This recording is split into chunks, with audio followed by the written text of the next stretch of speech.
Olá pessoal, nossa aula de hoje é sobre imagem no espelho plano a partir aqui do campo visual, ok?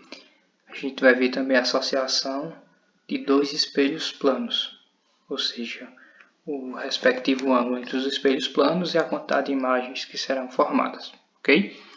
Vejam só, iniciando aqui, nessa primeira imagem temos um espelho plano, representado aqui por P, ok? O tracejado aqui indica a parte de trás do espelho, eu já falei para vocês em sala de aula. Então a parte de cima aqui é a superfície refletora do espelho, ok? Temos o objeto P aqui, ó, nesse ponto. Essa distância entre o objeto e o espelho vai ser medida a mesma distância aqui, ó, atrás do espelho, e aqui vai ser formada a imagem do objeto P, consequentemente representado por P', ok? Indicando que é a sua imagem. Aí vejam só, se eu for construir o campo de visão dessa imagem aqui, eu vou traçar uma linha reta passando pelas extremidades do espelho, ok? Mas isso a gente vai ver aqui nessa outra imagem. Então aqui vai ser traçado só os raios, o raio que vai tocar o objeto, incidir no espelho e refletir chegando até um observador, ok? No caso eu tenho dois pontos aqui, R1 e R2, que são dois raios refletidos. Digamos que aqui tem um observador em R1 e outro observador em R2, ok? Então aqui são os raios de luz que vão fazer com que esses dois observadores enxerguem a imagem do ponto P. Veja só como é feita essa construção. Vai ser ligada uma linha reta aqui entre a imagem do ponto P e o primeiro observador, R1, ok? A parte de trás do espelho é tracejada. A parte que está na frente do espelho aqui ela é contínua, porque ela indica o raio refletido que vai chegar até o observador, ok? Dessa parte que está no espelho, só é ligar até o objeto. Isso aqui vai ser o raio incidente agora. Então, raio incidente e raio refletido. Lembrando que aqui são ângulos iguais entre a superfície do espelho e os dois raios, ok? Se traçar a reta normal aqui no meio, que a gente estudou também, não é isso? Vai dividir também dois ângulos iguais congruentes, que é o ângulo de incidência e o ângulo de reflexão, ok? O mesmo processo é feito aqui, ó, de P', uma linha reta até o observador R2. A parte na frente do espelho é contínua, que ele é o raio refletido. Só é ligar até o objeto e aqui eu vou ter o raio incidente. Ó. Incidente toca o espelho, é refletido, chegando até o meu observador, ok? E essa outra imagem aqui indica como é feito o campo visual, como eu disse para vocês. Vai ser sempre traçando uma linha reta da imagem, ok? Passando, ó, pelas duas extremidades do espelho, passando por essa extremidade do espelho e passando aqui pela outra extremidade do espelho, ok? Toda essa região aqui entre essas duas linhas, que passou pelas extremidades dele, é o campo visual, ok? Ou seja, se eu tenho um observador aqui nesse caso, aqui vai estar formando a imagem desse observador. Isso aqui é o campo visual que ele vai conseguir enxergar, ok? E qualquer pessoa aqui dentro desse campo visual também vai estar enxergando a imagem desse observador, ok? O exemplo que eu dei para vocês aqui, que é utilizado bastante no nosso dia a dia, é aquele espelho retrovisor central que tem nos transportes, né? Isso é usado principalmente nos transportes coletivos, né? No ônibus, onde o motorista pode ajustar aquele espelho lá, a inclinação dele, ou seja, o espelho não está na frente do motorista lá, ó, mas ele vai inclinar ele para deixar o campo visual de onde ele quer enxergar dentro do transporte do ônibus, ok? Ou seja, qual passageiro ali ele quer verificar. Aqui abaixo a associação de dois espelhos planos, ou seja, vão ser dois espelhos planos conjugados, ok? Entre eles vai estar formando um ângulo e a partir do valor desse ângulo eu vou descobrir a quantidade de imagens que serão formadas nesses espelhos. Aí vejam só, eu trouxe o exemplo aqui mais clássico, que é um ângulo de 90 graus, ok? Ó. Ângulo de 90 graus entre dois espelhos planos sempre vai formar três imagens, ok? Ó. O bonequinho aqui é o objeto, tenho aqui dois espelhos e está formando três imagens, certo? No segundo, a imagem aqui da mesma forma, o ângulo mais uma vez é de 90, só que aqui o objeto está bem no meio do plano bissetor, ok? Esse objeto aqui está mais para cá, consequentemente sua imagem formou aqui, não formou aqui entre os dois espelhos, ok? Porém, serão formadas 3 imagens. Aí veja só, parte importantíssima aqui. Eu tinha falado para vocês que quando o objeto é real, a imagem é virtual, não é isso? Mas se o objeto for virtual, a imagem passa a ser real, ok? Então vejam só, esse objeto aqui, essa bonequinha da Minnie, que foi colocada entre esses dois espelhos com ângulo de 90 graus entre eles, é o meu objeto real. Consequentemente, essa primeira imagem aqui, ó, é a reflexão desse objeto real nesse espelho. Então isso aqui é uma imagem virtual. Significa que ela tem todas aquelas características de uma imagem formada no espelho plano e que ela troca o lado direito pelo lado esquerdo. Ela é enantiomorfa, ok? Já que ela é virtual. Esse outro espelho aqui vai ser a reflexão desse objeto, essa imagem, então ela também é virtual, ok? Significa que ela tem todas as características de uma imagem no espelho plano, assim como essa outra imagem, que também troca o lado direito pelo lado esquerdo, ok? É enantiomorfa também. Já essa terceira imagem aqui, ó, formada aqui nos espelhos, ela não é o reflexo desse objeto, ok? Mas e sim, ela é o reflexo dessa imagem e dessa outra imagem aqui, que já está formada, já está formada no espelho, ok? Cada um dos espelhos. Ou seja, essa imagem aqui vai ser uma imagem real, porque o objeto que está refletindo essa imagem já são duas imagens virtuais. Ou seja, o objeto é virtual, ok? Então, o objeto virtual vai refletir aqui no espelho uma imagem real, ok? Significa que essa imagem aqui do meio, ela não troca o lado direito pelo lado esquerdo, ok? Ela não é enantiomorfa, apesar das outras características permanecerem as mesmas, ok?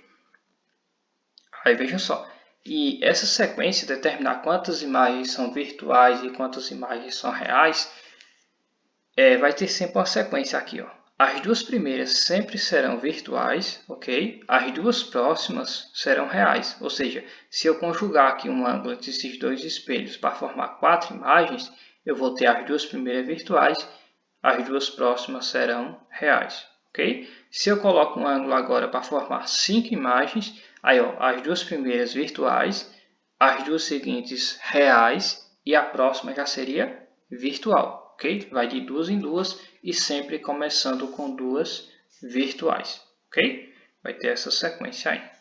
Lembrando que isso aqui caiu na questão do SSA e a gente vai até ver na aula do SSA com vocês essa questão. Veja só. Aqui eu vou ter a fórmula para calcular a quantidade de imagens formadas a partir do valor de um ângulo, ou então ele vai me dar a quantidade de imagens e eu vou determinar o valor do ângulo, ok? Onde n vai ser a quantidade de imagens, igual a 360 graus, não é isso? Dividido pelo valor do ângulo que tiver entre os dois espelhos, menos 1. Lembrando que esse menos 1 é o objeto que eu vou retirar, já que eu não vou contar com ele, ok? E no exemplo aqui que eu coloquei para vocês, ó, uma vela é colocada entre dois espelhos planos e observa-se a formação de 11 imagens. Ele já deu aqui a quantidade de imagens, ok? Um possível ângulo entre esses espelhos é de, aí vejam só, eu já tenho um n, que são 11 imagens, igual a 360 dividido por alfa, que é o ângulo que eu vou descobrir, menos 1, ok?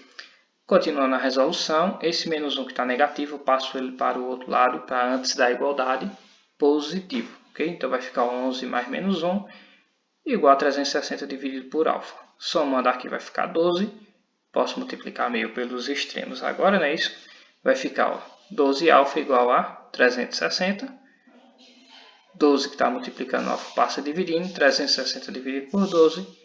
Alfa vale 30 graus. Ok? 30 graus. Consequentemente, um ângulo de 30 graus vai formar 11 imagens. Ok? Aí vejam só, na atividade, na primeira questão está bem simples. Ele dá 8 imagens, vai substituir n por 8 e vai descobrir o valor do ângulo. Segunda questão é a questão de campo visual. Aí vejam só, tem um objeto O, a sua imagem I. Ele quer saber qual desses pontos aqui um observador vai conseguir enxergar a imagem desse objeto. Então, você vai traçar o campo visual a partir da imagem, como eu falei, ok? No exemplo lá acima. Vai traçar uma linha reta passando pelas duas extremidades do espelho. Quem estiver dentro do campo visual é quem consegue enxergar essa imagem, ok? Terceira questão agora, ó. Ele quer saber se vai existir, tem um pequeno espelho aqui, ó, quer saber se vai existir uma imagem do ponto P e do ponto Q.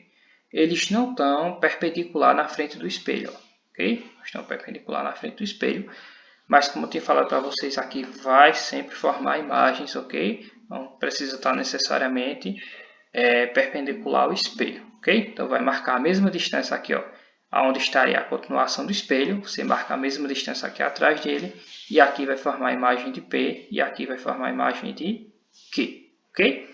Aí ele quer saber, esse observador, ó, vai conseguir enxergar a imagem de Q e de P, dos dois, de um ou de nenhum dos dois, ok? Você vai traçar um campo visual a partir das imagens que você montar aqui atrás do espelho, ok? O campo visual aqui, que o O ficar dentro dele, é porque ele vai conseguir enxergar essa imagem. Quarta questão aqui vai usar mais uma vez a equação lá. Ele diz agora que são 5 imagens, ok? Na questão ele ainda fala, ó, entretanto, fazendo variar o ângulo entre os espelhos, o número de imagens diminuiu. Eles querem 5 imagens. Mas Alex aqui, o garoto da questão, ele fez variar o ângulo entre os dois espelhos e, consequentemente, o número de imagens diminuiu. O que é que aconteceu com o ângulo? O ângulo aumentou ou diminuiu? Aí, ó, pessoal, voltando aqui em cima, rapidinho. Acho que eu não falei na explicação. Veja só, eu tenho um ângulo aqui de 90 graus e forma 3 imagens. Para formar duas imagens, teria que ser um ângulo de 120 graus. Okay? 180 seria os dois espelhos conjugados de forma reta, no caso seria como se fosse apenas um espelho e formar apenas uma imagem. Okay?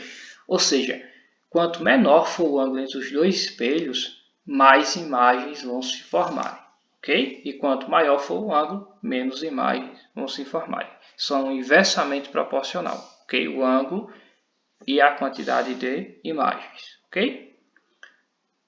Quinta questão, mais uma questão aqui de conjugação dos dois espelhos, onde agora ele dá o valor do ângulo que é de 45 graus, ok? Vai substituir alfa por 45, essa está bem simples. É só dividir e fazer menos 1 e você vai descobrir a quantidade de imagens, ok? A sexta questão aqui fala daquela parte que eu acabei de voltar lá no conteúdo para explicar, ok? É teórica. A sétima questão aqui, você vai mais uma vez calcular o número de imagens, o valor de n, só que ele não dá o alfa em graus, ele deu ele em radianos aqui, ó. Pi dividido por 3 radianos. Então você vai fazer essa proporção aqui, nessa regrinha de 3, para descobrir o valor do ângulo. Aqui, ó, 2π radiano é igual a 360 graus, ok? Lembrando que o π radiano aqui o comprimento de uma circunferência é 2πr, então o radiano é quando o raio tem o mesmo valor do radiano. Então, o raio é substituído pelo radiano. Então, 2π radiano equivale a 360 graus. Ok? Poderia usar a proporção aqui de π radiano é 180 também, sem nenhum problema, não é isso? Mas eu deixei logo do 360. Aí, veja só, a unidade que ele me deu aqui foi de π dividido por 3, radiano igual a x. Equivale a x, que é o valor que eu vou encontrar quanto isso aqui vale em graus, ok? Só fazer aqui meio pelos extremos, você pode cortar já radiano por radiano, não vou utilizar, né? Isso vai ficar 2π vezes x igual a π sobre 3 vezes 360, ok? Faz esse meio pelos extremos, vai descobrir o valor do quanto x equivale em graus. Quando descobrir, coloca no lugar de alfa, divide o 360 por ele, menos 1 e termina a questão. É isso? E na oitava questão aqui, ele dá dois espelhos plano conjugado com ângulo de 90 graus. Como a gente viu no exemplo lá acima das imagens, vai formar 3 imagens, né? Isso. Essa primeira aqui ela é enantiomorfa, troca o lado direito pelo lado esquerdo. Essa segunda aqui também é enantiomorfa, troca o lado direito pelo lado esquerdo. E aqui é formada aqui no meio, ó, como a gente viu lá em cima, ela é uma imagem real, ok? Não vai trocar o lado direito pelo lado esquerdo, ou seja, o nome não vai estar escrito ao contrário. O nome que aparece aqui, ó, núcleo de seleção, ok? Ou seja, aqui no meio o nome vai estar escrito de forma correta, certo? Então analisa aqui as 4 opções que ele deu, ok? E verifica qual vai ser a correta. Pronto, pessoal, essa vai ser a nossa atividade dessa semana. Eu já explanei esse conteúdo em algumas turmas, outras turmas ainda eu vou estar explanando esse conteúdo durante essa semana. É o último conteúdo que a gente vai utilizar na nossa prova agora da unidade, ok? Então é isso, pessoal. Qualquer dúvida pode entrar em contato ou até me procura na escola ou na nossa aula que a gente vai tirar as dúvidas, ok? Então é isso, pessoal. Tchau, tchau. Quem estiver acompanhando o vídeo aqui e não foi inscrito ainda no canal, aproveita e se inscreve rapidinho. Depois eu vou estar postando um vídeo também com a resolução das questões do SSA, ok? Então é isso, pessoal. Tchau, tchau. Até a próxima aula.